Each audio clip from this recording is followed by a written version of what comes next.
European Union chiefs are drawing up plans to keep planes flying and protect their fishing fleets after a no-deal Brexit as trade talks with Britain are on the verge of collapse. The bloc wants to revive previous contingency measures to preserve vital air and road transport links with the UK, and Eurocrats are also working out how to spend a special €5 billion Brexit fund to assist the countries most impacted by the lack of a EU-UK trade pact. Brussels sources said France, Ireland, Belgium and the Netherlands would be set for the largest windfalls. The European Commission has been asked to unveil unilateral solutions to cover the most disruptive elements of a no-deal Brexit. The decision to ramp up preparations comes after Boris Johnson announced he would walk out of the trade negotiations until the EU makes a fundamental change of approach. Under the plans, unilateral contingency measures would be put in place to make sure basic road and air traffic is still in place, according to one source. But the insider added,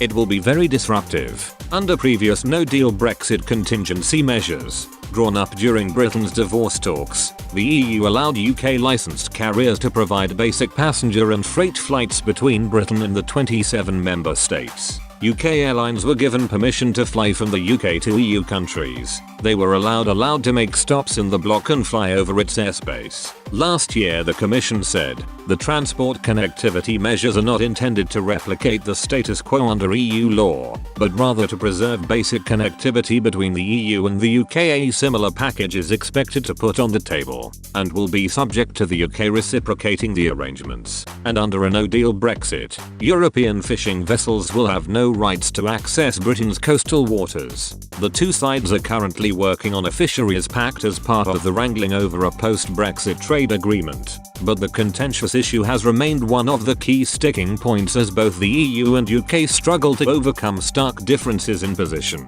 Much of the EU's €5 billion adjustment fund is expected to be spent propping up Northern Europe's fishing industry. Belgium has already warned its fleets face the threat of extinction if they are prevented from operating in British waters. And France's Emmanuel Macron is fighting hard to ensure his country's boats can still take advantage of the stocks in the English Channel. A document published during the 2019 withdrawal talks said, in a no-deal Brexit, access to UK waters will be governed by United Kingdom legislation in accordance with international law.